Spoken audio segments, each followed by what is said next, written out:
ثم انشاءاللہ۔ محترم بزرگوں، دوستوں، اللہ کے فضل و احسان سے، اللہ کی مہربانی اور عنایت سے 4 ماہی جوڑ میں علاقوں کے پرانے اور نئے ساتھی جمع ہیں۔ جوڑ میں جتنے نظام کے مطابق جو کام انجام پاتے ہیں وہ سارے ہو چکے ہیں۔ مشورے بھی ہو گئے، بیانات بھی ہوئے، بہت قیمتی بیانات صبح سے ہوئے ہوں گے، فجر کے بعد بھی، پھر ناشتے کے بعد بھی، اور اس وقت آپ کی مجلس بھی دعا بھی ہو چکی ہے۔ اس وقت اب صرف وقت پر حاضری نہیں ہو سکی، راستے میں دیر لگ گئی۔ اس وقت تو مقصد ہے صرف اپنے ان بھائیوں کی زیارت کرنا جو بھائی صرف اللہ کے دین کے لیے وقت خرچ کرتے ہیں، پیسہ خرچ کرتے ہیں، سفر کرتے ہیں، جبکہ زمانہ اور دور وہ ہے کہ ایمان والوں میں سے اکثریت کی ساری محنتیں دنیا کے لیے، ایمان والوں کی ساری سرگرمیاں اپنی دنیا کے لیے، سفر ہوتے ہیں تو دنیا کے لیے، پیسہ خرچ ہوتا ہے تو دنیا کے لیے، شوق ہے تو دنیا، پڑھائی ہے تو دنیا کے لیے، جتنے سورسز اللہ نے دیے ہیں وہ سارے استعمال ہو رہے ہیں اپنے دنیا کے لیے۔ اس ایسے ماحول میں وہ خوش قسمت ایمان والا جس کا وقت اللہ کے دین کے لیے خرچ ہو، جس کا پیسہ اللہ کے دین کے لیے خرچ ہو، جس کی صلاحیتیں اللہ کے دین کے لیے لگیں، جس کا سوچنا، جس کا دیکھنا، جس کا سننا، جس کا غور کرنا، جس کی فکریں کرنا، جس کا خرچ کرنا اللہ کے دین کے لیے ہو، وہ بہت قیمتی انسان ہے، بہت ہی زیادہ قیمتی انسان ہے، چاہے اس کو اس کا اندازہ ہو یا نہ ہو۔ ایسے بھائیوں کی زیارت جو علاقوں میں کام کو لے کر چلنے والے، کام چلانے والے، مشورہ کرانے والے، قربانیاں دینے والے، ایسے بھائی جب جمع ہوتے ہیں 4 ماہی جوڑ پر، 2 ماہی جوڑ پر، تو اختیار جی چاہتا ہے کہ ان سے ملیں، ان کی زیارت کریں۔ تو اس وقت تو صرف یہی مقصد ہے، اس لیے نہ کوئی بیان ہوگا، دعا بھی ہو چکی ہے، بیانات بھی ہو چکے ہیں، مزید اور کوئی بیان نہیں کرنا۔ لیکن چونکہ حضرت امیر صاحب نے حکم فرمایا چند باتیں کہو، اس لیے ان کے حکم کی تعمیل میں، ورنہ جوڑ ختم ہو چکا ہے، دعا بھی ہو چکی ہے۔ اب جب حکم ہوا ہے اور ساتھی بھی بیٹھے ہوئے ہیں، بس چند منٹوں میں جو باتیں اللہ تعالیٰ شام و ذہن میں ڈالیں گے، اللہ کرے وہ بولنے والے کے لیے بھی اور سننے والے بھائیوں کے لیے بھی ہدایت اور نفع کا ذریعہ بنے۔ میرے بھائیوں، دعوت و تبلیغ کے ساتھ تعلق یہ اللہ کا بہت بڑا احسان ہے، اور اگر کسی بھائی کو اس کے احسان اور نعمت ہونے کا احساس نہیں ہے تو اس کو توبہ کرنی چاہیے۔ اللہ نے اتنا بڑا احسان فرمایا، ایمان کے بعد دعوت کے ساتھ تعلق نصیب ہوا۔ ہماری اس وقت یہ شکلیں، یہ فکریں، یہ سفر، یہ لباس، یہ سب کچھ تبھی ہے کہ جب دعوت کے ساتھ اللہ نے تعلق عطا فرمایا۔ اگر دعوت کے ساتھ تعلق نہیں ہوتا تو تھوڑی دیر کے لیے ہر آدمی اپنے بارے میں سوچے میں کہاں ہوتا، کیا حالت ہوتی، کیا سوچ ہوتی، کیا شکلیں ہوتی، کن پر خرچ کرتے۔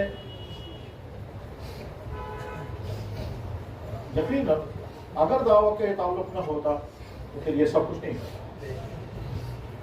اللہ نے ایمان کے بعد، ایمان عطا کرنے کے بعد جو سب سے بڑی نعمت بندوں کو جو عطا فرماتے ہیں، ان میں نابالغوں کو علم دین پڑھنے کی توفیق ملے اور بالغوں کو دین کی محنت کے ساتھ جڑنے کا راستہ ملے، یہ سب سے بڑا احسان ہے۔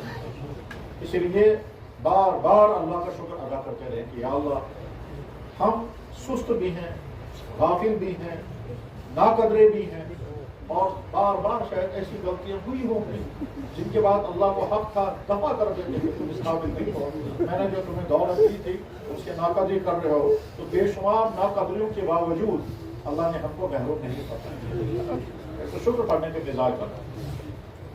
میرے بھائیوں، دعوت و تبلیغ کی اس محنت میں پہلا نمبر ہے ایمان۔ ہم میں سے وہ بھائی جو جوانی سے کام کے ساتھ لگے ہوئے ہیں اور آپ بڑھاپے میں پہنچ گئے، ہم میں سے وہ بھائی جو اس وقت جوانی کی زندگی میں ہیں، کچھ ہی عرصہ ہو گیا کام کے ساتھ جڑے ہوئے ہیں، کسی کو سال ہوگا، کسی کو 2 سال ہوں گے، تو 4 ماہ جوڑ میں علاقوں کے منتخب ساتھیوں کو جمع ہونے کا موقع ملتا ہے، تو ہم میں سے ہر شخص سوچے کہ کام میں جڑنے سے پہلے ہماری ایمان کی سطح کیا تھی اور کام میں جڑنے کے بعد ہماری ایمان کی سطح کہاں پہنچی۔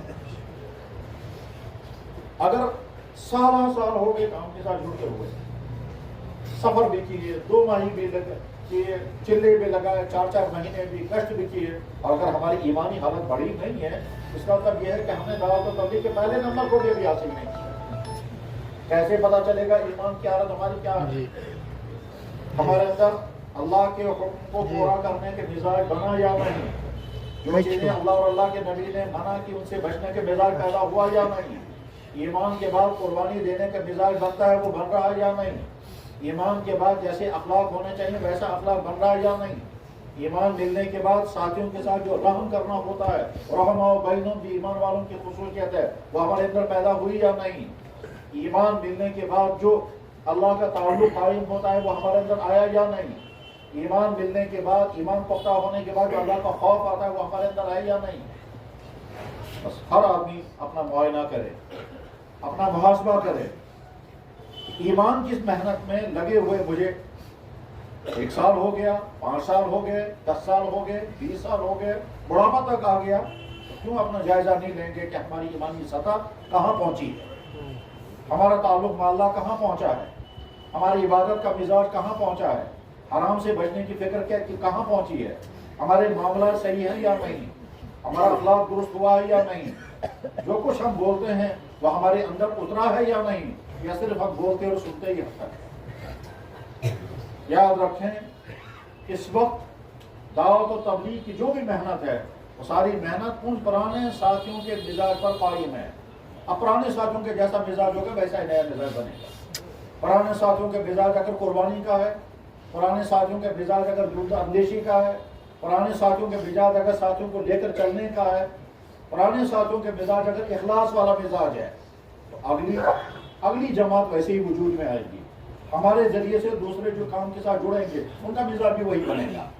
لیکن خدا نخواستہ اگر پرانے ساتھیوں کا مزاج یہ ہے میں بڑا ہوں، میں اکابر میں سے ہوں، مجھے عہدہ ملنا چاہیے، حکم میرا چلنا چاہیے، اغراض شامل ہو گئے ہوں، قربانی کچھ نہیں ہے، صرف حکم چلانے کا مزاج اگر بن رہا ہو تو آگے والوں کا مزاج بھی وہی بنے گا۔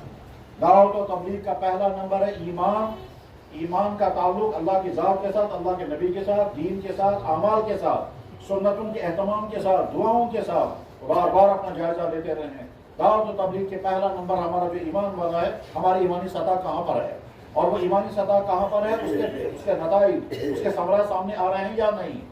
پرانے ساتھی جیسے راتوں کو بیٹھ کر کے رویا کرتے تھے، وہ مزاج قائم ہے یا وہ ختم ہو رہا ہے؟ پرانے ساتھی جیسے تسبیحات کا اہتمام کرتے تھے، وہ مزاج قائم ہے یا ختم ہو رہا ہے؟ پرانے ساتھیوں میں جو اللہ کا خوف، اللہ کی محبت، اعمال کا شوق، اور سب سے بڑا امت کا غم، امت کی بے دینی کا غم، وہ جو مزاج ہے وہ مزاج بڑھ رہا ہے یا گھٹ رہا ہے یا کم ہو رہا ہے؟ ہر آدمی اپنا جائزہ لے۔ یہی مزاج لے کر کے آپ کو اپنے اپنے علاقوں میں پہنچنا ہے۔ دعوت و تبلیغ کا اہم ترین نمبر اخلاص ہے۔ اخلاص کے معنی اللہ کی رضا کے لیے، اللہ کی رضا کے لیے کرنا ہے تو بار بار اپنا جائزہ لیں، اخلاص ہے ہمارے اندر یا نہیں۔ بیان کرنے والے سارے بیان کرتے ہیں، پرانے ساتھی بھی نئے ساتھی بھی بیان کرتے ہیں۔ کیا حضرت فاروق اعظم رضی اللہ تعالیٰ عنہ نے خالد بن ولید رضی اللہ تعالیٰ عنہ کو جو فوج کے سربراہ تھے ان کو معذور کر دیا۔ اکثر صحابہ کے رائے کے خلاف فیصلہ ہوا ہے، لیکن فاروق اعظم نے معذور کر دیا۔ اب امتحان تھا خالد بن ولید کے لیے کہ سربراہی کے عہدے پر قائم ہے اور میدان میں عین اس وقت جبکہ فیصلے چل رہے تھے اور عین اس وقت جبکہ بہت بڑا معاملہ سامنے تھا، اس وقت خالد بن ولید رضی اللہ تعالیٰ کا امتحان ہے۔ آپ کہہ سکتے تھے ٹھیک ہے میں اپنا کام یہ کر لیتا ہوں، بعد میں دیکھوں گا مجھے کیوں معذور کیا گیا یا میں نہیں مانوں گا، لیکن خالد بن ولید رضی اللہ تعالیٰ نے جو ہی اس میدان کے اندر جہاں تیاریاں چل رہی تھی اپنے کام کے لیے، ٹھیک اسی میدان کے اندر جب ان کو آرڈر پہنچا ہے انہیں فوراً عہدہ دوسرے کے حوالے کر دیا اور وہ پیچھے آ گئے۔ کہنے والوں نے کہا، پوچھا حضرت کیا؟ فرمایا میں پہلے بھی اللہ کے لیے کر رہا تھا، اب بھی اللہ کے لیے کر رہا ہوں، پہلے آگے بڑھ کر کے سربراہ بن کر رہا تھا، اب ماتحت کر رہا ہوں، جس اللہ کے لیے مجھے کرنا تھا پہلے بھی اسی کے لیے اور آج بھی اسی کے لیے، اس کی کوئی پرواہ نہیں ہے، مجھے سربراہی سے ہٹا کر کے ماتحت کیوں بنایا گیا۔ یہ ہم سارے ساتھی بیان کرتے ہیں اور سنتے ہیں. ہمارا ساتھی بھی سوچے کہ صاحب میرے اندر اخلاص ہے یا نہیں. میرے اندر طلب تو نہیں ہے حب دنیا کی، میں بڑا، علاقے کا بڑا، مسجد کا بڑا، جماعت کا بڑا، فیصلے میرے ہونے چاہیے، حکم میرا چلنا چاہیے، ماں کہتی میرے ساتھ رہنی چاہیے. اگر یہ کیفیت ہے تو سمجھ لینا چاہیے کہ اخلاص کے اندر کمی ہے. دعوت و تبلیغ کی محنت میں ایمان کے بعد نماز، نماز کے بعد اخلاص نیت. یہ اخلاص نیت صرف بولنے کی حد تک نہیں ہے، یہ اخلاص نیت صرف بیان کرنے کے لیے نہیں ہے. اخلاص میں سے اپنی ذات کے اندر پیدا ہو جانا چاہیے. اور جب اخلاص نیت پیدا ہوگا تو جناب والا نہ پرانے ساتھیوں میں ٹکراؤ ہوگا، نہ پرانے کام کرنے والے بکھریں گے، نہ جہاں کام اٹھاتا وہاں کام گرے گا. کیونکہ اخلاص جب پیدا ہوگا اس کے وہ سارے تلخ معاملات سامنے نہیں آئیں گے جو تلخ معاملات بعض دفعہ علاقوں میں پیش آتے ہیں. اور ذمہ داران حیران ہوتے ہیں کہ یہ بھی پرانا ساتھی ہے، یہ بھی پرانا ساتھی ہے، کیسے ان ساتھیوں کو لے کر کے جوڑ کر کے چلیں. بار بار اپنے پرانے ساتھیوں کو اپنا جائزہ لینا ہے کہ ہمارا اخلاص ہے یا نہیں. مخلصین لہ الدین، اللہ کے رضا کے لیے. اخلاص کا معاملہ بہت نازک ہے، بہت مشکل ہے، اور ایسا بکثرت ہوتا ہے کہ آدمی کو پتہ ہی نہیں چلتا ہے اور اس اندر ریاکاری ہوتی ہے. بیان کرنے والا بیان کرتا ہے، ہو سکتا ہے دین زبان سے جو بول رہا ہے وہ دین ہے اور اندر اخلاص نہیں ہوگا. اگر اندر طلب ہوگی کیا، لوگ میرا بیان دے کر سن کر کے خوش ہوں گے، لوگ میرا بیان سن کر کے میری تعریفیں کریں گے، میں اور زیادہ مؤثر سے مؤثر بیان کروں گا، اسی غرض کے لیے میں اچھے سے اچھا بیان کر رہا ہوں. اس کا مطلب اخلاص نہیں. ہمارا قاری صاحب جس کو اللہ نے بہت اچھی آواز دی اور بہت اچھا قرآن پڑھتے ہیں، اگر وہ اس جذبے کے ساتھ اچھے سے اچھا قرآن پڑھ رہا ہے، لوگ میری تعریفیں کریں گے، تو زبان سے قرآن پڑھ رہا ہے اور کیفیت اس کی جو ہے اخلاص کی نہیں ہے. ہمارا نعت پڑھنے والا بڑے شوق کے ساتھ نعت پڑھتا ہے، اگر اس کا مقصد ہے کیا، لوگ میری تعریفیں کریں گے میری اچھی آواز کی، اس کا تو اخلاص نہیں ہے. ایسا ہو سکتا ہے کہ زبان سے دین بولا جا رہا ہے، سننے والوں کو دین کا نفع ہو گیا اور بیان کرنے والے کو کیا مقدر مواخذہ ہوگا، تمہاری نیت صحیح نہیں. اونچے سے اونچی حدیث کا سبق پڑھانے والا شخص، ہمارے دین میں سارے کام دین کے کام ہیں، چاہے کوئی وہ نادرہ پڑھانے والا ہو، چاہے حفظ پڑھانے والا ہو، چاہے قرآن کی تفسیر پڑھانے والا ہو، چاہے حدیث کی بہت اونچی کتاب پڑھانے والا ہو، جہاں بھی ہے، اگر پڑھاتے ہوئے جذبہ یہ ہے کہ میں اتنا اچھا پڑھاؤں گا تاکہ لوگ میری تعریفیں کریں، شاگرد کہنے چاہیے کہ ایسا تو پڑھانے والا کوئی ہوا ہی نہیں، اس کا مطلب یہ ہوا کہ اس کا اندر اخلاص نہیں ہے. ٹھیک اسی طرح سے دعوت کے ساتھ جڑے ہوئے ساتھی پرانے، اگر خدا نہ خواستہ نفس میں جذبہ پیدا ہو گیا، میں بڑا، مجھے بڑا بنانا چاہنا چاہیے، میرا حکم چلنا چاہیے، میرے فیصلے ماننے چاہیے، جو میری منشا ہونی چاہیے. بعض دفعہ عجیب بیماری پیدا ہوتی ہے، منشا ہوتا ہے اپنا اور کہیں گے اکابرین کا من چاہیے، وہ کسی کا نہیں، وہ آتا منشا ہوتا ہے اور آدمی کو پتہ نہیں چلتا ہے کہ میں ریاکاری میں مبتلا ہوں. ریاکاری سب سے مشکل ترین مرض ہے. علامہ غزالی رحمہ اللہ تعالیٰ نے لکھا جتنے روحانی امراض ہیں ان روحانی امراض میں سب سے مشکل ترین مرض جس کو دور کرنا بڑا مشکل ہے وہ ریاکاری، اور وہ کبھی سالہ سال کے بعد ظاہر ہو جاتی ہے، سالہ سال تک اندر چھپی رہتی ہے. دعوت و تبلیغ کی محنت میں اخلاص نیت بہت اہم ہے. ہر ساتھی اپنا معائنہ کرتا رہے کہ میرے اندر اخلاص ہے یا نہیں. اگر اخلاص ہے تو یہ جذبہ میرے اندر کیوں پیدا ہوا، اگر یہ اخلاص ہے تو مشوروں میں یہ بات کیوں ہوتی ہے. اگر اخلاص کے تقاضے کو سمجھیں، اپنے اندر وہ مزاج پیدا کرنے کی کوشش کریں. میرے بھائیوں، دعوت و تبلیغ کی اس محنت میں جب 6 نمبر بیان ہوتے ہیں تو 6واں نمبر ہوتا ہے دعوت اللہ، اللہ کے راستے کی دعوت دینا. اللہ کے راستے دعوت دینا یہ قربانی چاہتا ہے. قربانی، وقت کی قربانی، مزاج کی قربانی، پیسے کی قربانی، گھر چھوڑنے کی قربانی. ہر ساتھی دیکھے کہ ہماری قربانی کی سطح کتنی ہے. جب ہم دعوت کے ساتھ جڑے تھے اس وقت ہمارا مزاج کیسا تھا، اس وقت ہمارا مزاج کیسا ہے، اس وقت قربانی دینے کا جذبہ کیسا تھا، اس وقت قربانی کا درجہ کیسا ہے. علاقوں میں بعض دفعہ حالات ایسے ہیں، اتنا پرانے ساتھی ہے وہ سہروزہ بھی نہیں لگاتے. پرانا ساتھی ہے وہ بھول ہی گئے، وہ گشت کہتے ہوا کرتا تھا، دوسروں پر حکم ڈال گئے تم گشت کر کے آ جاؤ گا، ہم بیٹھے رہیں گے. اگر پرانے ساتھی خود اٹھ کھڑے ہو جائیں اور قربانی پر کھڑے ہو جائیں اور وہ سارے اعمال جو وہ بولتے ہیں ترتیب کے، وہ سارے اعمال پر اگر پرانے ساتھی کھڑے ہو جائیں تو یقیناً علاقوں میں کام کھڑا ہوگا. اگر کسی علاقے میں کام کے اندر کمزوری ہے، یہ کمزوری دلیل اس بات کی ہے کہ وہاں کے پرانے ساتھیوں کی قربانیاں ویسی نہیں لگ رہی ہیں جیسی لگنی چاہیے. ترتیب بنی ہوئی ہے، اس ترتیب میں کوئی نیا جز شامل نہیں کرنا. میرے بھائیوں، دعوت و تبلیغ کی اس محنت میں اہم ترین چیز سمجھائی جاتی تھی بار بار ترک لا یعنی. 6 نمبر ہیں اعمال والے اور ایک ہے پرہیز. ترک لا یعنی، یہ ترک لا یعنی کیا چیز ہوتی ہے؟ اللہ تعالیٰ شانوں نے ایمان والوں کی خصوصیت بیان فرمائی. والذین هم عن اللغو معرضون قد افلح المؤمنون. ایمان والے فلاح پائیں گے. الذین هم فی صلاتهم خاشعون، جو اپنی نمازوں میں خشوع اختیار کرتے ہیں. پھر فرمایا والذین هم عن اللغو معرضون، جو لغو کاموں سے دور رہتے ہیں. وَإِذَا سَمِعُوا اللَّغْوَ أَعْرَضُوا عَنْهُ، جب وہ لغو چیز سنیں گے تو دور ہٹ جاتے ہیں. ایمان سے محروم لوگوں کا حال قرآن کریم میں بیان ہوا. یا جب ایمان کمزور ہو جاتا ہے تو ان کا حال اللہ تعالیٰ شاہ بیان فرماتے ہیں. ایمان سے محروم ہونے کی مصیبتوں میں سے ایک مصیبت یہ ہے کہ آدمی کو بے فائدہ کاموں میں مزہ آئے گا. جس کام میں کوئی فائدہ نہیں اس کام کے کرتے ہوئے مزہ آئے گا. ان الذین لا یؤمنون بالآخرہ زینا لهم اعمالهم وهم یحسبون انهم یحسنون صنعا. آدمی سمجھتا ہے بڑا اچھا کام میں کر رہا ہوں، بڑا مزہ کر رہا ہوں، اور ہوتا ہے بے فائدہ کام. لغو ایمان سے محروم انسانوں کو بے فائدہ کاموں میں مزہ آئے گا. اور جب ایمان کمزور ہوتا ہے تو اس ایمان کمزور ہونے کا نتیجہ بھی یہی ہوتا ہے کہ لغو کاموں میں مزہ آنے لگے گا. ایمان پختہ ہوگا تو لغو کاموں سے انسان دور رہے گا. والذین عن اللغو معرضون، اسی بات کو دعوت و تبلیغ میں سمجھایا گیا ترک لا یعنی. اب ساتھیوں کو بڑی گہرائی کے ساتھ سمجھنا ہے کہ ہم لا یعنی میں کہاں مبتلا ہیں. جواب ایسا لگتا ہے ہم میں سے سب الا ماشاء اللہ کوئی اللہ کا بندہ بچا ہوا ہوگا، ورنہ سب کے سب لغو میں مبتلا ہو چکے ہیں. کیسے سمجھ آئے گا؟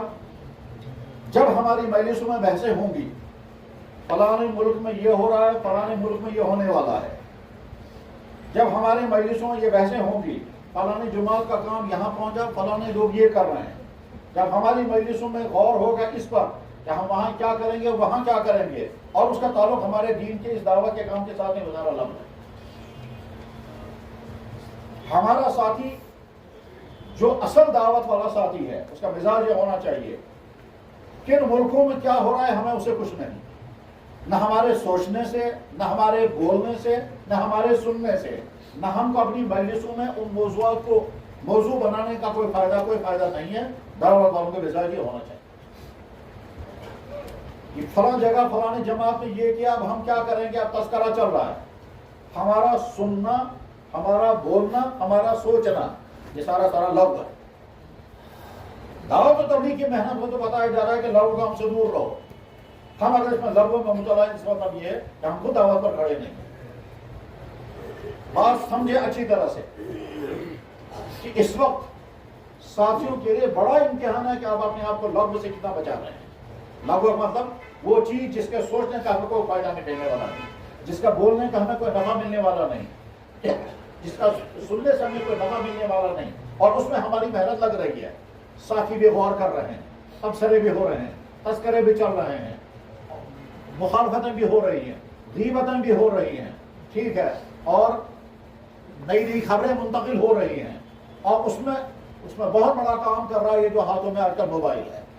دعوت کے ساتھ جڑا ہوا انسان اس کو کیسی فرصت ملتی ہے کہ میں موبائلوں کے ذریعے شیئر کرتا رہوں گا وہ چیز جس کا ہمیں ہمارے دعوت کے کام کو گئے. یہ جو دعوت والے دعوت میں سمجھایا جاتا تھا اخلاص اور استخلاص. استخلاص کا مطلب کیا ہے کہ باقی کسی کے ساتھ ہم کسی کام کے ساتھ ہمارا کوئی تعلق نہیں. حتیٰ کہ جب دعوت والوں کو کہا جاتا تھا کہ اگر تم کسی مسجد میں اپنا کام کر رہے ہو وہاں کے انتظامی معاملات بھی الگ رہے. کہتا ہے استخلاص. دوسرے جتنے دین کے شعبے ہیں اور دین کے شعبوں میں جو لوگ جو کام کر رہے ہیں ان کاموں کو وہ کریں. ہم اس کی ذمہ داریاں نہیں لیں گے. ہاں تعاون کہیں دینا پڑے گا وہ تعاون دیں گے، لیکن ذمہ داری نہیں، کیونکہ ہمارے کام کے ساتھ جڑے ہوئے ہیں. اور یہ ہمارا کام ہم سے تقاضا کرتا ہے کہ ہماری سوچ، ہمارا بولنا، ہمارا سننا، ہمارا چلنا کسی دوسرے کام کے لیے نہ ہو، چاہے وہ دین کا ایک کام کیوں نہ ہو. اور اگر دین کا کام نہیں وہ دین کا بے فائدہ کام ہے تو بے فائدہ کام ہے اس پر تبصرے کرنا، تذکرے کرنا. آج کا ماحول جو پورے عالم کا ماحول ہے وہ پورے عالم کا ماحول ہے لغویات میں اپنا وقت برباد کرنا. جس چیز پر تبصرہ کرنے کا ہم کو کوئی نفع نہیں ہوگا. اب لوگ روز سنتے ہیں آج کی خبریں کیا ہیں، کہاں کون کہاں پہنچا، کس ملک میں کیا کیا ہوا، کس علاقے میں کیا کیا ہوا، کون سی جماعت کیا کیا کام کر رہی ہے، کس جگہ کون سی مسجد میں کن کا، یہ سارے تذکرے لغویات میں۔ ترک لا یعنی کا تقاضا یہ ہے، ہمارے پرانے سارے ساتھیوں کے مزاج یہ بننا چاہیے کہ صرف اپنے کام سے کام، ہم صرف مثبت طور پر دعوت و تبلیغ کی اس محنت میں، دعوت و تبلیغ کی اس محنت میں صرف مثبت ہی مثبت رکھا گیا۔ حضرت مولانا الیاس صاحب نور اللہ مرکزہ کی مزاج کے بارے میں جو تذکرے کتابوں میں ملتے ہیں یا آپ نے اپنے بڑوں سے سنے ہیں، وہ عجیب عجیب تذکرے آتے ہیں، آدمی حیران ہوتا ہے۔ جب کسی کو وہ دعوت دے رہے تھے اور وہ بات سننے کو تیار نہیں تھا، انہوں نے پھر اصرار کر کے کہا بھائی صاحب میری بات سنو۔ اس نے وہاں سے ڈانٹ کر کے کہا اب اگر بات کی میں تھپڑ مار دوں گا۔ انہوں نے پھر کہہ دیا تو اسے تھپڑ مار دیا، اور تھپڑ مارنے کے بعد حضرت مولانا کھڑے ہو گئے، فرمایا ایک تھپڑ اور مار لو مگر میری بات سن لو، ایک تھپڑ اور مار لو میری بات سن لو۔ یا کہا جاتا ہے کہ ایک شخص نے کندھے پر ہاتھ رکھ کر کے اس نے کہا او مولوی اگر تو نے پھر کندھے پر رکھا میں مار دوں گا۔ انہوں نے پھر ہاتھ رکھا، پھر اس نے کہا اگر تو نے کندھے پر ہاتھ رکھا، انہوں نے کہا پھر کندھے پر ہاتھ رکھنے نہیں دو گے، چلو میں تمہارے پاؤں پر ہاتھ رکھا۔ یہ بے قراری ایسی کہ اس کی بھی فکر نہیں کی، یہ اپنا حال جوڑ رہا ہے۔ میوات میں یہ واقعہ ہوا ہے، کتابوں میں لکھا ہوا ہے، ہم نے بہت سارے بڑوں سے سنا بھی ہے۔ غرض یہ کہ سمجھنے کی بات یہ ہے سارے ساتھی یہ مزاج لے کر کے جائیں کہ ہم لایانی کا سے اپنے آپ کو دور رکھیں گے۔ اس لایانی میں بہت کچھ ہے جو اس وقت لایانی میں مبتلا ہے ہم سب۔ میں بار بار یہ سمجھانے کی کوشش کر رہا ہوں، کاش ہمارے ساتھیوں کے اندر اخلاص اور استخلاص پیدا ہو جائے اور قربانی کا مزاج آ جائے اور لغو اور بے فائدہ کاموں سے بچنا۔ اچھا وہ بے فائدہ کام جو ہے بعض دفعہ شیطان دھوکہ دیتا ہے تو بہت ضروری ہے معلومات ہونی چاہیے، کہاں کیا ہو رہا ہے، کس کی طرف سے کس پر کیا ہوا، ان کی طرف سے جواب میں کیا کہا گیا، ان کی سرگرمیاں کہاں پہنچی، انہوں نے جواب میں کیا دیا، آئندہ کیا کیا ہونے والا ہے، ان کی طاقت کتنی ہے، ان کی یہ ساری چیزیں ہمارے لیے لاگو ہیں، اس لیے کہ ہمارے بولنے سے کچھ ہونے والا نہیں ہے، ہمارے سوچنے سے کچھ ہونے والا نہیں ہے۔ ہم گھنٹوں گھنٹوں تک بیٹھ کر کے خوشیاں بھی کریں گے، اظہار افسوس بھی کریں گے، تبصرے بھی کریں گے، تذکرے بھی کریں گے، کمنٹس بھی پاس کریں گے، بلکہ بعض ہمارے پرانے ساتھی اتنے نادان دعوت و تبلیغ کے ساتھ جڑے ہوئے ہیں اور بے فائدہ کاموں پر شیئر کرتے ہیں اور کمنٹس کرتے ہیں۔ اللہ اکبر۔ اس کا مطلب یہ کہ دعوت کا مزاج اپنے اندر پیدا ہی نہیں ہوا۔ تم کو فرصت کیسے مل رہی ہے بے فائدہ کاموں پر کمنٹس کرنے کی اور بے فائدہ کاموں کو شیئر کرنے کی اور پھیلانے کی؟ دعوت والا تو اس کے ذہن میں ہر وقت رہنا چاہیے کیا امت کی بے دینی کا حال کیا ہے، اور جب اس کو سوچیں کہ امت کی بے دینی کا حال کیا ہے، پھر دیکھیں گے امت کے دفتروں کی بے دینی کا حال کیا ہے، امت کے ہسپتالوں کی بے دینی کا حال کیا ہے، امت کے کورٹوں کی بے دینی کا حال کیا ہے، امت کے تعلیمی اداروں کی بے دینی کا حال کیا ہے، امت کے بازاروں کی بے دینی کا حال کیا ہے، امت کے گھروں کی بے دینی کا حال کیا ہے، امت کے مردوں کا عورتوں کا نئی نسل کے بے دینی کا عالم کہاں پہنچا ہے۔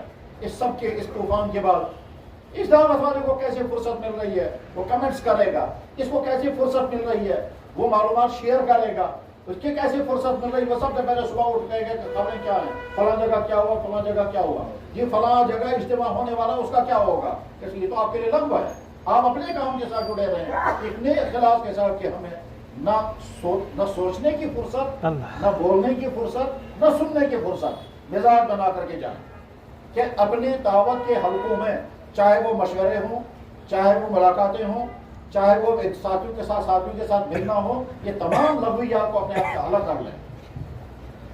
جناب رسول اللہ صلی اللہ علیہ وسلم مکہ مکرمہ سے ہجرت کر کے مدینہ طیبہ تشریف لائے، اس وقت اس کائنات کا سب سے بڑا واقعہ وہی ہو رہا ہے، کیونکہ اللہ کے نبی سفر کر رہے ہیں، اس کائنات کا سب سے بڑا واقعہ ہو رہا تھا۔ مکے کی تمام طاقتیں لگی ہوئی ہیں کہ سفر نہ ہونے پائے، ہمارے ہاتھ تک جائے، اللہ کے نبی کی حکمت عملی کسی طرح سے مدینہ پہنچ جائیں، اس کے لیے کتنی تدبیریں اختیار کی گئی، کیا کیا احتیاطیں برتی گئی، اور کس طرح سے وہ سفر کامیاب ہو گیا، اور ان کی تمام کوششیں ناکام ہو گئی، اور راستے کیسے کیسے بدلنے پڑے، اور مدینہ طیبہ میں انتظار ہے، راستے میں جہاں جہاں سے گزر رہے ہیں وہاں واقعات پیش آ رہے ہیں، مکہ مکرمہ والوں کی پلاننگیں فیل ہو رہی ہیں، اور اللہ کے نبی علیہ السلام کے گھر والے مکہ مکرمہ میں ہیں۔ اس ساری صورتحال کے ساتھ حضور مدینہ طیبہ پہنچے۔ جب حضور مدینہ طیبہ پہنچے ہیں اور جمعے کی نماز کے لیے کھڑے ہو گئے تو کیا بیان کرنا چاہیے تھا؟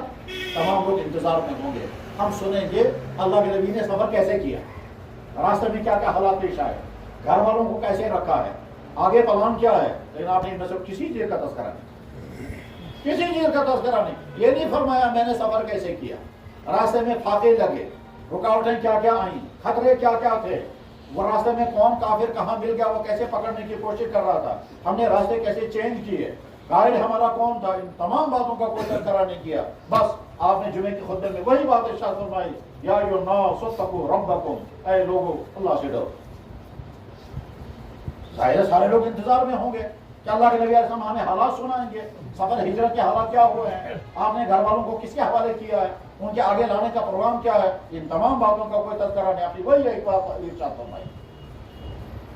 یہاں سے سمجھ میں آتا ہے کہ ایمان والوں کے مزاج، دعوت و تبلیغ کے علاقوں کے پرانے ساتھی یہ مزاج لے کر کے جائیں کہ اب علاقوں میں جا کر کے فضولیات، لغویات، بے فائدہ چیزیں، جن باتوں کا تذکرہ کرنے کا کوئی نفع نہیں، جو باتیں ہو سکتا ہے غیبت میں آ جائیں گی، جو باتیں ہو سکتا ہے بے نفع ہو جائیں گی، جن باتوں کی وجہ سے آپ کی ذہنی انرجی غیر مفید چیزوں پر خرچ ہوتی رہے گی، تبصرے ان پر خرچ ہوتے رہیں گے، ان تمام سے اپنے آپ کو بچائیں. اور یہ دعوت کا اصول ہے. ایمان کے تقاضے کیا ہیں، بار بار اپنے اندر محاسبہ کریں. ایمان کا تقاضا جیسا جو تقاضے ہیں، ہمیں سالہ سال ہو گئے دعوت کے ساتھ جڑے ہوئے، ہمارے اندر وہ صفات پیدا کیوں نہیں ہوئی؟ اگر ہوئی ہیں تو ان کو بچا کر کے رکھنا ہے، اور اگر خدا نہ خواستہ ان صفات کے اندر کمی ہے تو کمی دور کرنی ہے. اور کون سا اب ذریعہ دوسرا ہوگا کہ ہمارا ایمان جو ہے وہ بلند سطح پر آ جائے، ایمان کی وہ کیفیات نصیب ہو جائیں جن ایمان کی کیفیات پر اللہ کے وعدے. اگر ہم جو بچپن سے، جو جوانی سے آج تک دین کے ساتھ جڑے ہوئے ہیں، چاہے وہ پڑھنے اور پڑھانے میں ہم ہیں، چاہے وہ دعوت کے ساتھ جڑے ہوئے ہیں، ہم سارے اپنا محاسبہ کریں کہ ہماری نمازیں ویسی بن گئی کہ ہم اپنے بیانوں میں کہتے رہتے ہیں 2 رکعت نماز پڑھ کر اللہ سے فیصلے کراؤ. ہماری نمازیں اگر آج تک ویسی نہیں بن سکی، اب کب بنے؟ ہم کہنے والے کہتے رہتے ہیں، کرنے والی ذات اللہ کی ہے. ہمارا تعلق اللہ کی ذات کے ساتھ ویسا قائم ہو گیا کہ ہم کہیں گے اللہ کرنے والی ذات آپ کی ہے؟ کیا ایسا ہو سکتا ہے؟ جواب ایسا ہوتا ہے. آج بھی اسی خطے کے اندر، عالم کے کونے کونے میں بھی اسی خطے کے اندر وہ لوگ ہی موجود ہیں جن لوگوں کی ایمانی حالت ایسی تھی، وہ کہتے تھے چلتی ہوئی گاڑی میں تیل ختم ہو گیا، پانی ڈال دیا تو گاڑی چلنے لگی. اللہ کی طاقت آج بھی موجود، مگر سوال یہ ہماری ایمانی حالت ویسی کیوں نہیں بن پائی؟ اگر ہمیں اتنا عرصہ ہو گیا ایمان بولتے ہوئے، ایمان سنتے ہوئے، تو اس کو اور پرانے ساتھی اس کا جائزہ لیں، بار بار اپنا محاسبہ کریں. یا اللہ اب اگر میں سفید بالوں والا بن گیا، اب تک میرا ایمان اس سطح پر نہیں آیا تو اب کب بنے گا، اور مجھے کون سی محنت کرنی ہے. اخلاص کا تقاضا جو ہے وہ سارے ساتھی اپنے اندر اخلاص پیدا کریں. اور اخلاص پیدا کرنے کا امتحان کب آتا ہے؟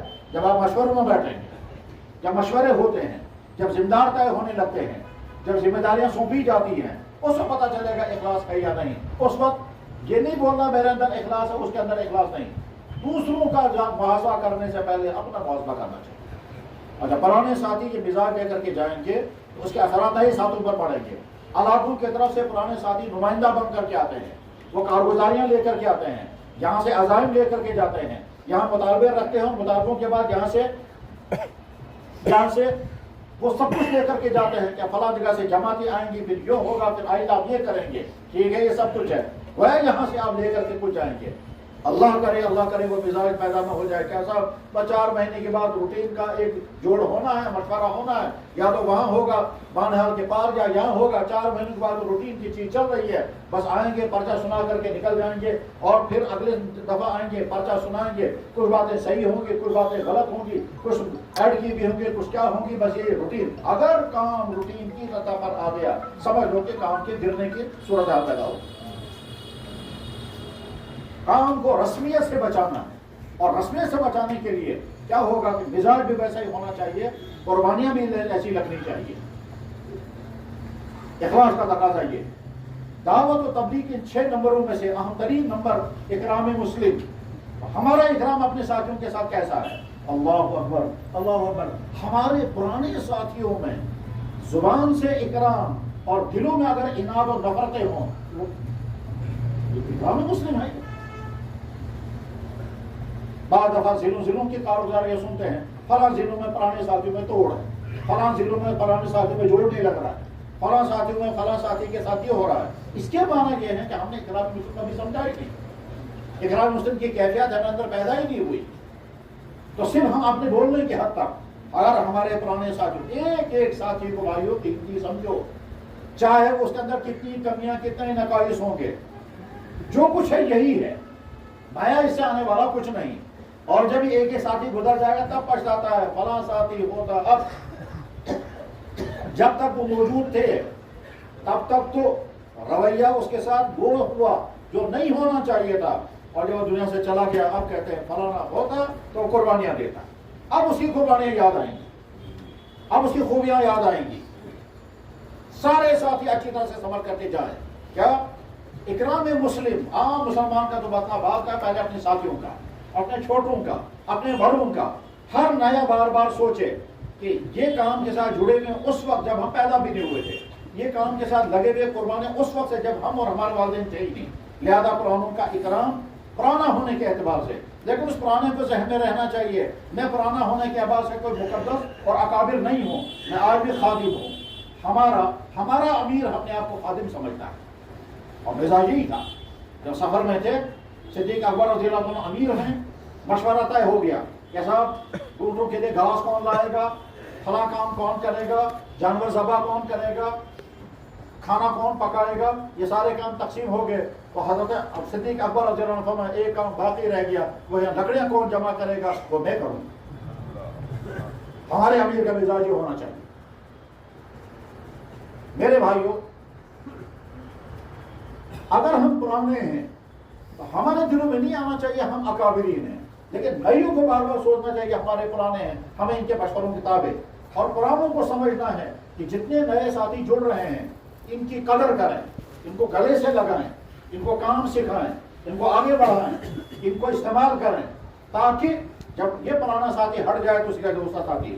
اگر سب کچھ میں ہی کروں گا کہ جناب مشورے بھی میں ہی کراؤں گا، ملاقات میں بھی بات بھی میں ہی کروں گا، امیر بھی میں ہی رہوں گا، بیان بھی میں ہی کروں گا، تشکیل بھی میں ہی کروں گا، نئے ساتھی جو ہیں وہ سال سے سنتے رہیں گے. اس کے معنی یہ ہے کہ آپ نئی جماعت تیار نہیں کر رہے ہیں. جناب رسول اللہ صلی اللہ علیہ وسلم نے اخیر عمر میں سارے بڑے بڑے کام چھوٹے نوجوان صحابہ کے حوالے کر دیے. جب آپ کو مکہ مکرمہ کا گورنر بنانا تھا تو عطاب ابن اسید کو بنایا جو 14-15 سال کا لڑکا. جب یمن کا گورنر مقرر کرنا تو معاذ بن جبل کو مقرر فرمایا جو جوان تھے. جب فوج کا سربراہ مقرر کرنا ہے تو اسامہ بن زید کو مقرر فرمایا، یعنی اگلی ٹیم کو استعمال کرنا ہے. حضور نے سوچا کہ پرانے جو استعمال ہو چکے ہیں، جن کو اللہ نے تجربات کی بنیاد پر بہت اونچا درجہ عطا کیا ہے، اب عہدے پرانوں کو نہیں دینے ہیں. عہدے دراصل ذمہ داری ہے، یہ ذمہ داری نئیوں کے حوالے کریں گے. جب نئیوں کے حوالے ذمہ داری کریں گے وہ کام سیکھیں گے، آگے چل کر وہی کام پر چلانے والے ہوں گے. غرض یہ کہ پرانے ساتھیوں کو نئے ساتھیوں کو چلانا ہے، ان کو کام سکھانا ہے. اس وقت یہ نہ سمجھیں کہ جناب اس پرانے ساتھی سے ہم نے بیان کرا کہ کچھ بھی نہیں کر سکا. نہیں، یاد رکھیں میں نے دعوت و تبلیغ کی بڑے ذمہ دار سے سنا ہے. جب دنیا سے رخصت ہو چکے ہیں ایک بڑے اجتماع میں جب کشمیر کا بڑا اجتماع ہوا تو حضرت جی رحمہ اللہ تعالیٰ تشریف لائے تھے، تو میں نے بڑے ذمہ دار سے اس کا سنا تھا. انہوں نے فرمایا دنیا میں ہر کام 3 چیزوں سے چلتا ہے. نمبر 1 تقریروں سے، نمبر 2 تحریروں سے، نمبر 3 پیسے سے. اور ہمارا دعوت و تبلیغ کا کام نہ تقریر سے چلتا ہے، نہ تحریر سے چلتا ہے، نہ پیسے سے چلتا ہے. یہ ہمارا دعوت و تبلیغ کا کام 3 چیزوں سے چلتا ہے. نمبر 1 امت کا غم اور کڑن. امت کا غم اور کڑن مجھے یاد ہے، میں نے سنا میں نے پڑھا نہیں، سنا حضرت علامہ سید سلیمان ندوی رحمہ اللہ تعالی، حضرت مولانا ابو الحسن علی ندوی رحمہ اللہ نے کتاب لکھی حضرت مولانا محمد الیاس اور ان کی دعوت. اس کا مقدمہ لکھا حضرت مولانا علامہ سلیمان ندوی رحمہ اللہ تعالیٰ نے. علامہ سید سلیمان ندوی رحمہ اللہ تعالیٰ نے لکھا ہے یہ، مگر میں نے پڑھا نہیں، میں نے اپنے بڑے بزرگ سے سنا ہے. کیا لگا علامہ سلیمان ندوی نے رحمہ اللہ نے فرمایا کہ بھائی میں لکھنؤ میں تھا، مولانا الیاس صاحب مجھ سے ملاقات کرنے کے لیے آئے، انہوں نے گفتگو شروع کر دی. میں سوچتا رہا غیر مرتب گفتگو کر رہے ہیں، نہ اس کا نہ سارے ہے نہ پاؤں ہے، نہ اس بات کا اس کے ساتھ جوڑ ہے، نہ اس بات اس کے ساتھ جوڑ. بہت بڑے مصنف تھے، بہت بڑے اسکالر تھے، بہت بڑے مقرر تھے. جہاں وہ علی گڑھ یونیورسٹی کے ہالوں میں بیان کر تقریریں کرنے والے تھے، جو بڑے بڑے ملکوں میں جا کر کے عظیم سیمیناروں میں بولنے والے تھے، اس لیے وہ خطابت کے شہنشاہ تھے۔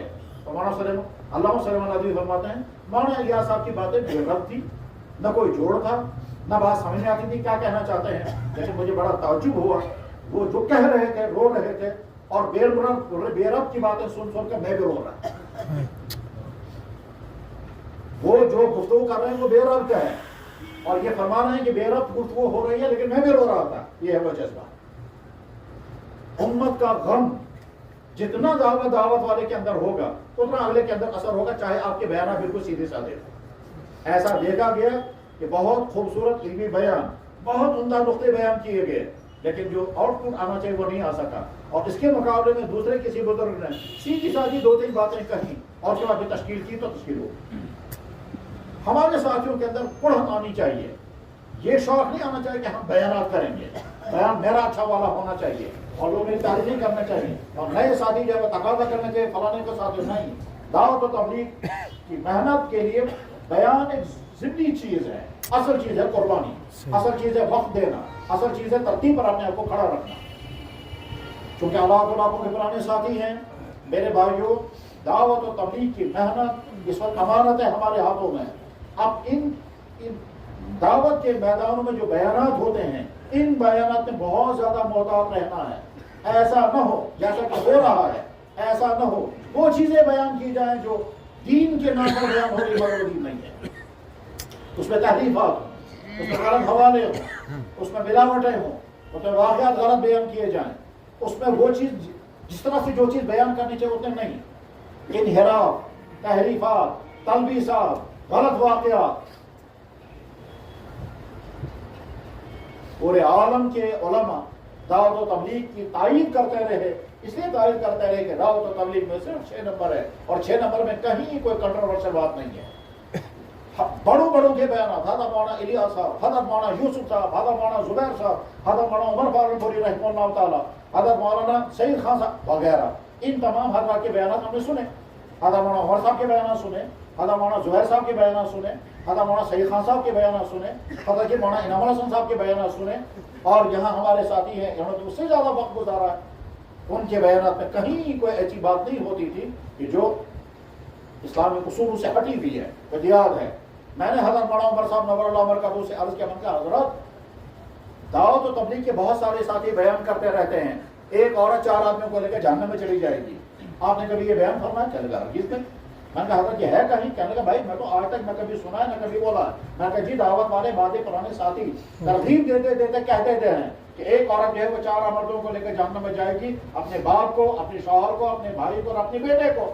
اب قرآن میں اللہ تعالیٰ شان فرماتے ولا تزر وازرۃ وزر اخری، فرمایا میری طرف سے اعلان کرو، ہم نے اپنے ممبروں پر بیٹھ کر کے کبھی وہ چیز بیان نہیں کی۔ کہنے کا منشا یہ ہے کہ بیان کرتے ہوئے بہت زیادہ محتاط رہیں، بہت زیادہ۔ کسی شعبے میں کہیں یہ جملہ نہیں پایا گیا، صرف دعوت کے ماحول میں پایا گیا۔ اللہ کے نبی کا ارشاد ہے، اس کا حدیث کا مفہوم یہ ہے کہ مفہوم کا لفظ کیوں بولتے ہیں؟ اس لیے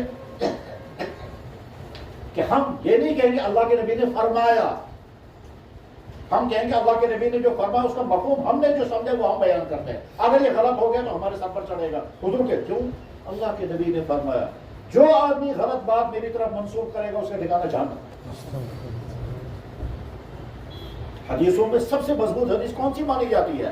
سب سے مضبوط حدیث مانی اس کو کہتے ہیں حدیث متواتر۔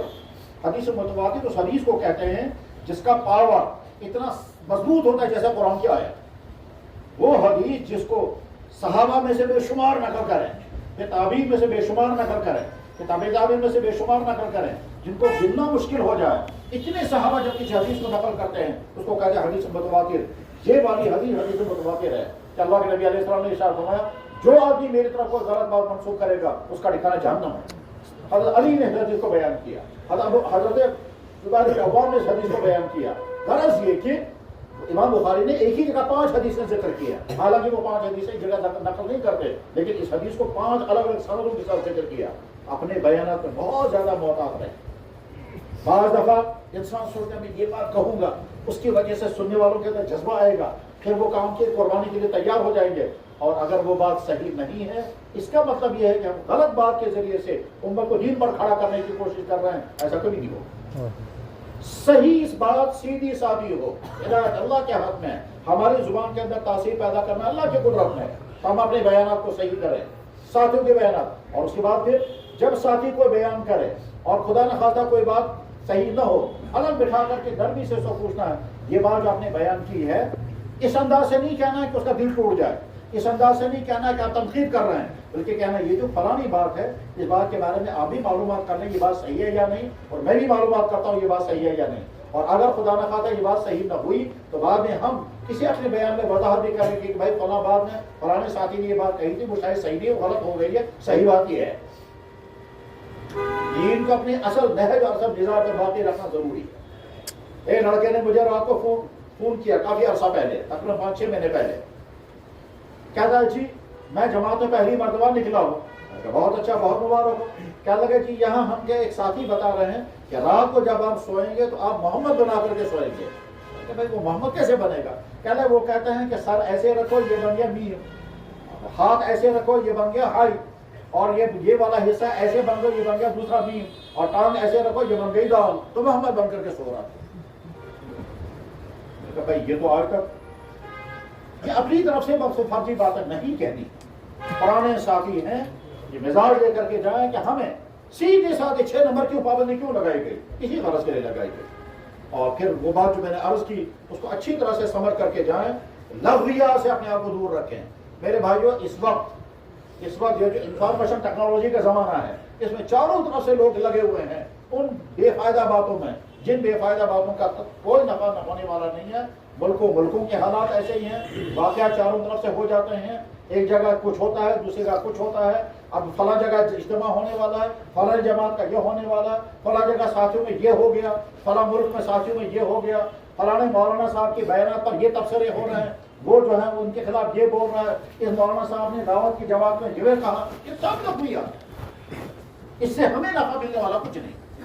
فلانا مولانا صاحب جو ہے وہ اتنے عرصے سے کام کے ساتھ لگے ہوئے، اس وقت ان کا معاملہ یہ ہے، انہوں نے ان کے بارے میں یہ کہا، انہوں نے ان کے بارے میں یہ کہا، سب لغویات، اس کا نفع ہونے والا کچھ بھی نہیں ہے۔ وہ تو جو ہونا ہے وہ ہونے والا ہے، وہ کتنے صحیح ہے وہ کتنے غلط، وہ غلط ہے اور وہ صحیح ہے، ہمارا کام سب کے لیے ہدایت کی دعا مانگنا۔ اور سب سے بڑا مسئلہ میرے بھائیوں، یہ جو دعوت و تبلیغ کی قیمتی محنت اللہ نے عطا فرمائی تھی، ہمارے بڑوں کے ذریعے سے اگر یہ تباہ ہو رہی ہے تو ہم کم سے کم یہ تو دعا کریں یا اللہ اس کام کو بچا دے۔ جن کے ذریعے سے کام کھڑا ہوا اور چلا، اور جن کے ذریعے سے ملکوں میں یہ کام پہنچا، اور جن کے ذریعے سے لاکھوں انسانوں کو ہدایت ملی، یا اللہ یہی کام اگر ڈگر سے ہٹ جائے گا، اسی کام کے بڑے اگر آپس میں لڑنے لگیں گے ہمارا کیا بنے گا؟ تو کم سے کم آنسو بہا کر کے اللہ سے مانگو کہ یا اللہ اس کام کی حفاظت فرما دے۔ میرے بھائیوں اگر یہ کام بکھر گیا، ٹکراؤ کا شکار ہو گیا، اور اس کام کی وہ ساری خصوصیات ختم ہو گئی، اور یہ کام اس اپنے نہج پر باقی نہ رہا، اور جو ساتھیوں کا مزاج تھا وہ نہ رہا، ساتھیوں کا مزاج تنقیدیں کرنے کا بن گیا، تبصرے کرنے کا بن گیا، مخالفتوں کا بن گیا، کہ وقت انہی چیزوں کو خرچ کرنے کا بن گیا، اس کا مطلب یہ ہے کام سے ہٹے ہوئے۔ آخر کیوں ایسا ہو گیا کہ ایک علاقے میں پہلے کہا جاتا تھا کہ صاحب یہاں کے 100% طاقت کے ساتھ جڑے ہوئے ہیں، اور اس وقت صورتحال یہ ہے 6 مہینے جب گزر جاتے ہیں 6 روزہ جماعت بھی نہیں کرتے۔ کہاں گئے وہ ساتھی؟ کیوں بکھر گئے وہ؟ کیوں کٹ گئے کام سے؟ میرے بھائیوں بس یہی مزاج لے کر کے جائیں گے۔ آپ جتنے جذبے کے ساتھ آتے ہیں، جتنے قربانیوں کے ساتھ آتے ہیں، اللہ کو بہت پسند آتا ہوگا کیا میرا دین کا فکر لے کر کے جا رہے ہیں، اپنے علاقے کے ساتھیوں کی دینی حالت لے کر کے جا رہے ہیں، وہاں سے نئے ارادے لے کر کے آئیں گے، تو ہمارا یہ سوچنا، ہمارا یہ چلنا، ہمارا یہ بولنا، کھڑے ہو کر کے اپنی کارگزاریاں سنانا اللہ کو کتنا پسند آتا ہوگا، اس کا ہم اندازہ نہیں کر سکتے۔ یہ تو قیامت کے دن کھلے گا معاملہ۔ یہ ذہنوں میں نہیں آنا چاہیے فلانے کا کام بہت آگے بڑھ گیا ہمارا پیچھے رہ گیا۔ جناب یہاں دنیا میں سب کے کام چلتے ہیں، یہاں اہل باطل والوں کا کام بھی چلتا ہے، اہل حق والوں کا کام بھی چلتا ہے۔ جہاں جو سب سے بڑا باطل ہے وہ بھی دنیا میں چلتا ہے، ابو جہل بھی دنیا میں رہا ہے، فرعون کا کام تو چلتا رہا ساری زندگی۔ آخر میں حضرت موسیٰ علیہ السلام کو اللہ نے فتح عطا فرمائی۔ مکے والوں کا کام تو چلتا رہا 1300 سال، آخر میں 10 سال میں مدینہ طیبہ میں اللہ نے فتوحات، اور مدینہ طیبہ میں بھی فتوحات 6 سال تو کچھ بھی نہیں ہوئی، اس کے بعد اللہ تعالیٰ نے دروازہ کھولا ہے۔ تو ہمیں اس بات کی ہمیں یہ سوچنا چاہیے فلانا جگہ فلانوں کا کام اتنا آگے بڑھ گیا، وہاں اتنے لوگ کام کے ساتھ جڑ گئے، نہیں، ہمارا سارا فوکس ہونا چاہیے اپنے کام پر، اپنی محنتوں پر. اور 6 نمبر، ہر نمبر کے پیچھے بڑی حکمتیں ہیں، مگر اس کو سمجھنا ہے اور ان حکمتوں کو سمجھ کر اپنے اندر پیدا کرنے کی کوشش کرنی چاہیے.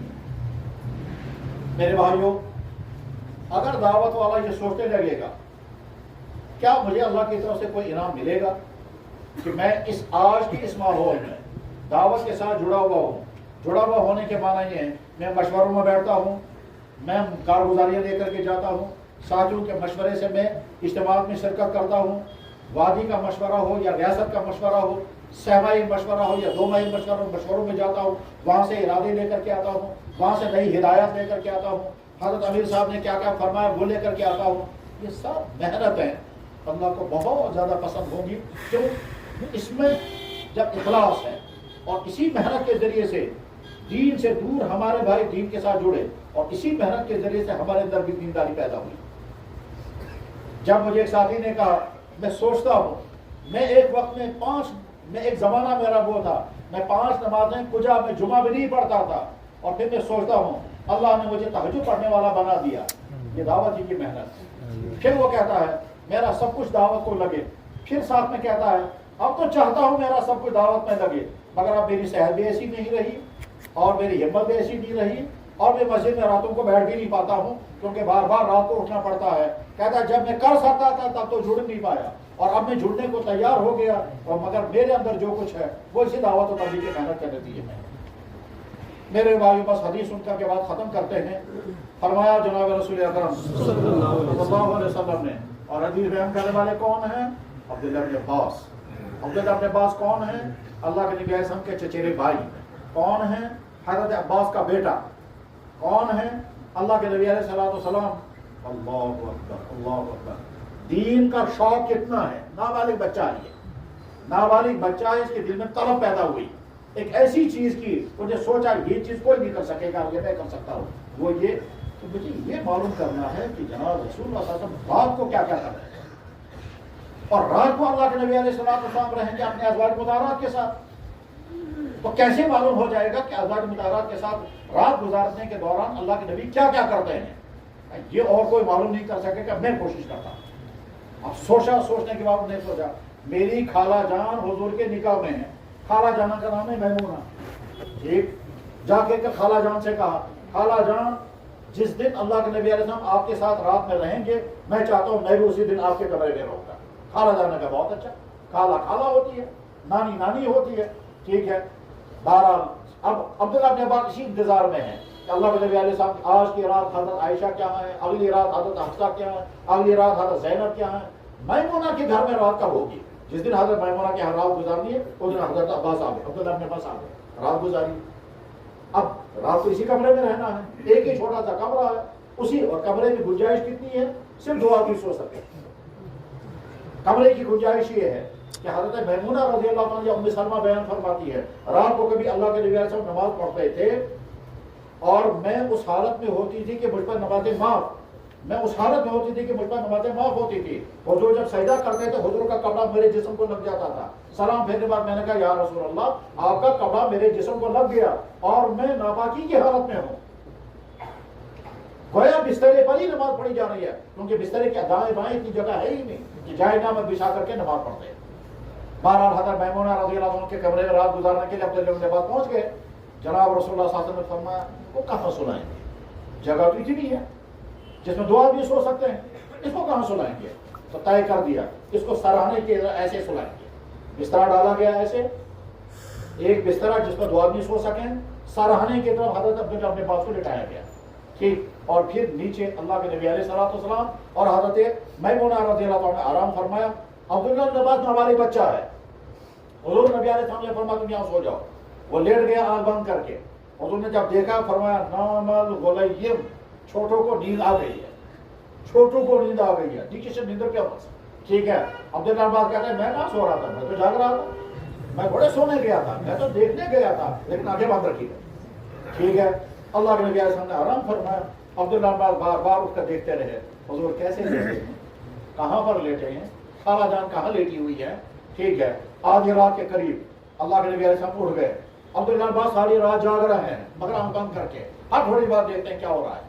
آدھی رات کے قریب اللہ کے نبی علیہ السلام جب اٹھے, سر مبارک آسمان کی طرف کیا, پھر ایسے کیا, پھر پڑھا ان فی خلق السماوات والارض واختلاف اللیل والنہار, پورا رکوع تلاوت کیا.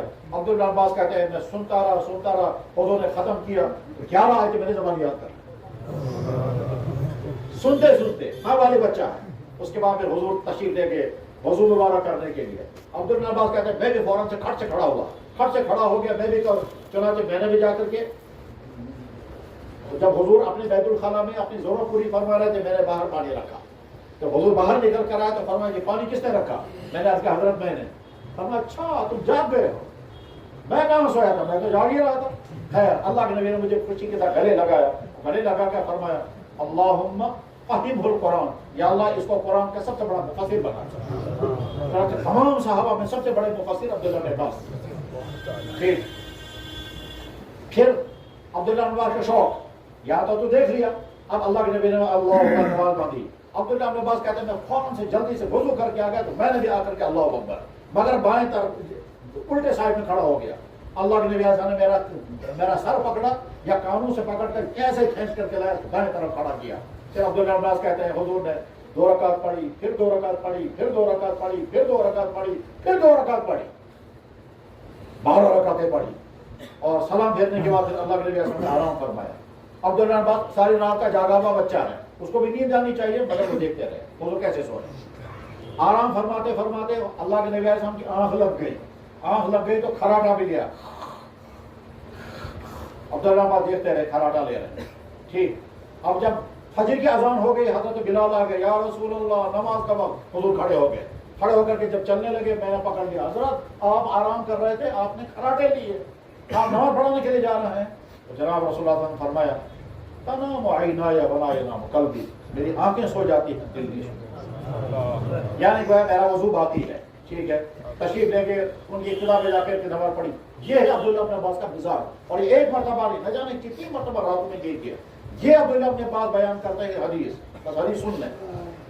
عن ابن عباس رضی اللہ تعالیٰ عنہ قال قال رسول اللہ صلی اللہ علیہ وسلم اغتنم خمسا قبل خمس, 5 باتوں کو غنیمت سمجھو 5 پریشانیاں آنے سے پہلے. اغتنم خمسا, 5 باتوں کو غنیمت سمجھو 5 پریشانیاں آنے سے پہلے. نمبر 1 شبابہ کا قبل حرامی کا, اپنی جوانی کو غنیمت سمجھو بڑھاپا آنے سے پہلے. صحت کا قبل سقم کا, اپنی صحت کو غنیمت سمجھو بیماری آنے سے پہلے. فراغ کا قبل شغل کا, اور اپنی فراغت کو غنیمت سمجھو مشغولیت آنے سے پہلے. آج تم فارغ ہو, سحر روزہ لگا سکتے ہو, آج فارغ ہو 40 دن لگا سکتے ہو.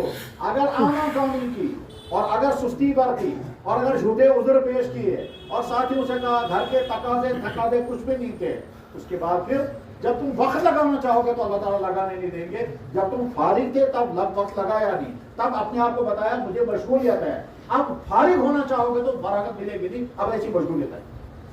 اپنے فارغ ہونے کو غنیمت سمجھو مشغولیت آنے سے پہلے. اور اپنے مال کو غنیمت سمجھو غربت آنے سے پہلے. اگر جیب میں پیسہ ہے اور ابھی کوئی اہم ضرورت نہیں ہے, اس پیسے کو اللہ کے راستے میں لگاؤ. اگر تم سوچو گے نہیں یہ تو نہیں لگاؤں گا, آئندہ جب کماؤں گا وہ لگاؤں گا, تو بعد میں وہ کمانے جو آگے کمانے والا ہے وہ آنے والا نہیں. اگر غنا کا قبل فقر کا. اور پھر چوتھی چیز, 5ویں چیز ہے اپنی زندگی کو غنیمت سمجھو موت آنے سے پہلے. 5 باتوں کو غنیمت سمجھو 5 باتوں سے پہلے. اپنی جوانی کو غنیمت سمجھو بڑھاپا آنے سے پہلے. لہٰذا جو جوان کام کے ساتھ لگے ہوئے ہیں اپنی جوانی کو غنیمت سمجھو بڑھاپا آنے سے پہلے. آج کام کو سیکھ سکتے ہیں, مزاج پیدا کر سکتے ہیں, اپنے اندر صفات پیدا کر سکتے ہیں, بیانات سیکھ سکیں گے, کام سے نہج کو سمجھ سکتے ہیں.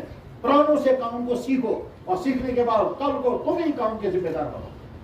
جس علاقوں میں جا کر ساتھیوں کو کھڑا کریں اور نیوں کو ان کو کہیں تمہاری جوانی بہت قیمتی ہے, تمہارا بولنا, تمہاری جوانی, تمہارا شوق, تمہاری یہ سب دین کے لیے.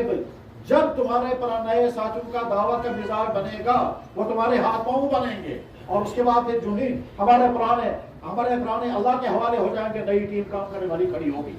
تو جوانی کو غنیمت سمجھو بڑھاپا آنے سے پہلے.